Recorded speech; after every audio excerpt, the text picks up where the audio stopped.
Hello friends, welcome back to Hype for Games. My name is Joseph and today on PlayStation News, The Last of Us Remake goes gold and is it worth $70? Jade Raymond's Haven Studio acquisition has been closed. Final Fantasy VII Rebirth is exclusive to PS5 due to the SSD speeds. And Supermassive games have been acquired. Let's get into them.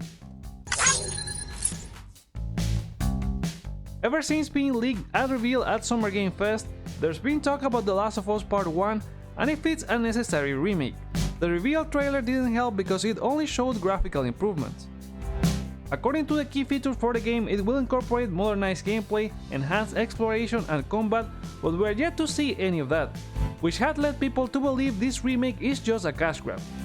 Robert Morrison, who worked on the remake while he was part of the PlayStation Studios visual arts team, and he is now part of Sony Event Studios, has provided his thoughts on if the game is a cash grab or not.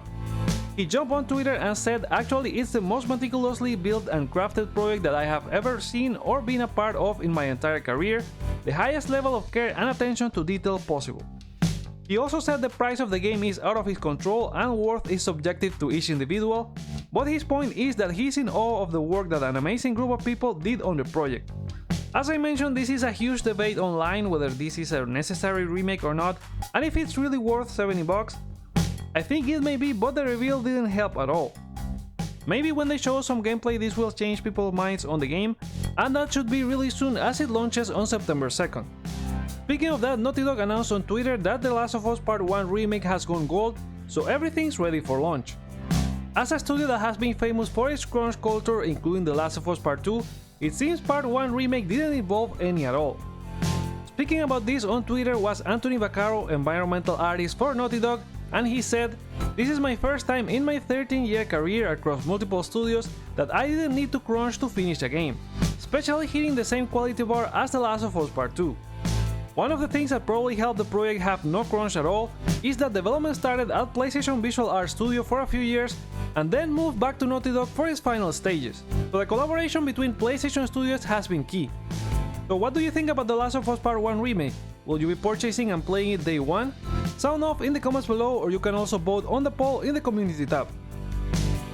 PlayStation announced on Twitter that the agreement to acquire Haven Studio has been closed, so now Jade Raymond's team is part of the PlayStation Studios family. If we go back, PlayStation offered to fund the development for their game, which is said to be a new live service experience for PlayStation built upon a systemic and evolving world focused on delivering freedom, thrill, and playfulness.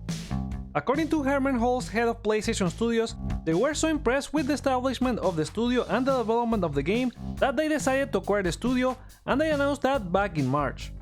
As part of the acquisition closure, Jade Raymond provided an interview with GameIndustry.biz. There she says that the team has grown from around 50 employees to 106 since last October, so they are not a small indie team anymore. They are also making a lot of investment in R&D and the cloud, and those are being led by Jalal El-Mansouri, who was a tech architect for Rainbow Six Siege. Raymond also said that their studio R&D work has caught the attention of Mark Cerny, lead architect for PS4 and PS5, and is one of the main reasons they're investing so much in R&D. They are very excited to collaborate with Cerny, although they didn't talk too much about what they're working on. Obviously, this is one of PlayStation investments into live services, with the company planning to launch over 10 by 2025. Hopefully they can show us what they're working on really soon. We have some developments on Returnal for PC. The game appeared on the Steam database back in May under codename Oregon, but most of the tags pointed at it being Returnal with third-person shooter, bullet hell, sci-fi, and even on the localization you could find the Tower of Sisyphus, Helios, all terms that are part of Returnal. VGC also received private footage of the game running on PC, so it seems the release on the platform is imminent. Last week there was a new update on the Steam database adding 19 new languages, and according to VGC the game's achievements were also updated. So we should hear about this one relatively soon. Sony has a lot of games on the pipeline for PC. We still don't know about the Uncharted Legacy of Thieves release, but it should be relatively soon. The Last of Us Part 1 remake is also being developed for PC. Spider-Man Remastered arrives on PC on August 12th, while Spider-Man Miles Morales arrives on autumn 2022. And after the NVIDIA leak, there's also been rumors about Demon's Souls, Ratchet & Clank, Sackboy: A Big Adventure, which also was listed on Steam, and Ghost of Tsushima. Insider Millia Man has jumped on Twitter to hint at some things related to PS5. According to her tweet, Foxconn PS5 manufacturing allocation for October, November and December is substantial. This means you could have a great chance at finding a PS5 this fall, and that makes sense because they're gonna launch one of their biggest games in God of War Ragnarok. She also mentions that select third-party devs have been asked about assets, and this usually happens in preparation for a state of play or showcase. Given that when Sony wants to talk, it's usually when they have hardware available to sell. I feel a state of plays are rumored every month and one is eventually bound to happen, but since they had a showcase in September last year, I think it's fair to expect another one around the same time. And it makes sense for them to have a showcase around that time if they're gonna have a lot of PS5 on stock.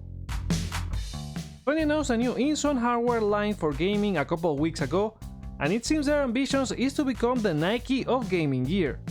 In an interview with Nikkei Asia, Executive Deputy President Kazuo Ki said, "The vision we have in mind is that of Mizuno and Nike providing shoes for athletes, Mizuno being a Japanese sports company as well.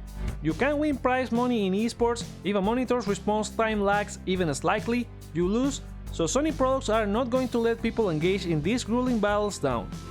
The Sony in-zone line includes 2 monitors and 3 headsets, all compatible with PC and PlayStation 5.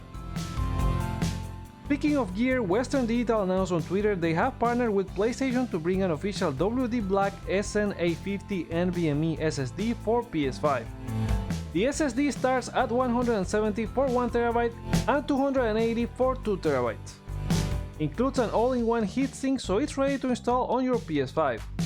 The non-branded version goes for 120 for 1TB on sale, but compared to the original price, the branded one is not that bad. Now a quick heads up on Amazon Prime Day deals. PS5 DualSense controllers in all colors are going at $59 with 16% off. The 2TB Horizon Forbidden West limited edition game drive for PS4 and PS5 is going at $60. It's pricier than if you go with the unbranded one, but if you want the exclusive design, it's 40% off. There's a sale on SD card and Western Digital drives where you can find the WD Black 1TB SN850 and NVMe internal gaming SSD compatible with PS5. Right now it's 29% off for Prime members. Both PlayStation Pulse 3D headsets are $10 off.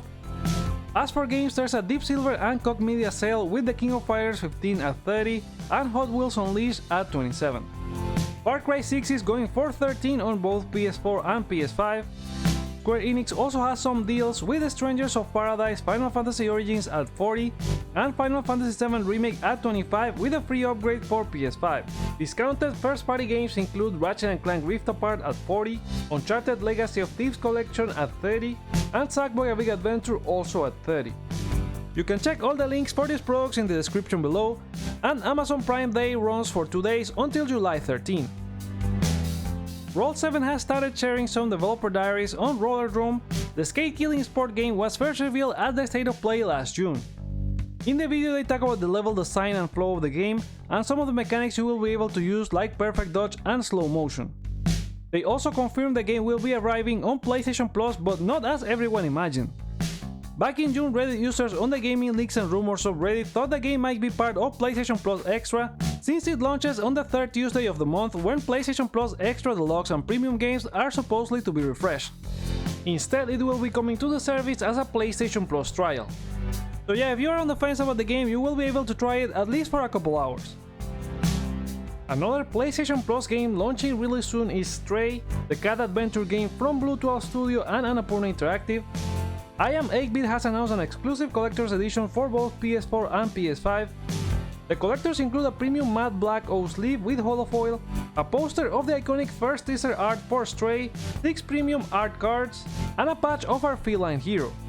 The collector's is priced at $45 for the US and it's region-free, launching on Q4 2022, while the digital game launches next Tuesday, July 19, and it will be on the game catalog for PlayStation Plus users on Extra, Deluxe, and Premium.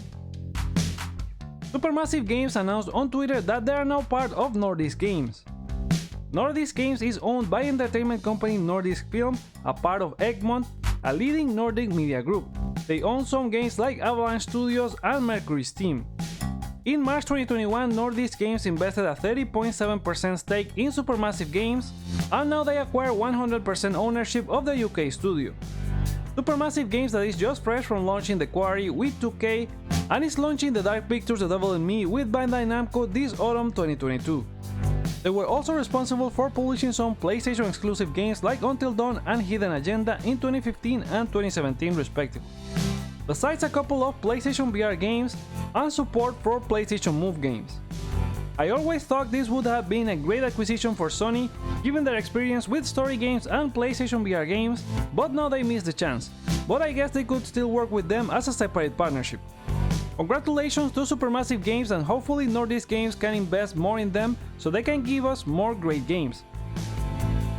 Finally, we have news on Final Fantasy VII Rebirth after an interview from director Tetsuya Nomura and producer Yoshinori Kitase with Famitsu. Nomura said the reason we didn't announce how many parts there would be until now was because we were considering whether it would be a trilogy or a two-part series. Originally, I was planning a trilogy, but Kitase suggested that they would like to explore the possibility of a two-part series. This had to do with the project's overall scope, as it was hard to realize at the beginning of development for Remake Part 1. In another interview, he also implied the name for the third game in the series could start with R. I would like to unify the hashtags and abbreviations of the works in the remake project to Final Fantasy VII R, so I think the third game will also have R. There we go, let's go with Final Fantasy VII Revengeance. Producer Yoshinori Kitase talked about the game's PS5 exclusivity, saying, "It's exclusive to PlayStation 5 because of the graphical quality of course, as well as SSD access speed. Since the adventure unfolds in a vast world after escape from Midgard, loading stress is an extreme bottleneck. We felt we needed the specifications of PlayStation 5 to overcome that and travel the world comfortably. This is just PR for we have a marketing deal with Sony, as SSDs are obviously not exclusive for PS5, and you can bet it's gonna be on PC after a while. That said, they should achieve something impressive given the PS5 controller and cracking the compression algorithm for the SSD manages to read a massive amount of data. Are you looking forward to Final Fantasy VII Rebirth? Sound off in the comments below. And those are all our stories for today on this episode of PlayStation News. What do you think about The Last of Us Part 1 Remake? Anything you managed to snag from the Amazon Prime deals? Share your thoughts on any of these stories in the comments below, like or dislike to share your feedback, check out other videos you may enjoy while you're here, and consider subscribing for more PlayStation content. Thank you so much for watching, my name's Joseph, this is Hype for Games, and let's get hype!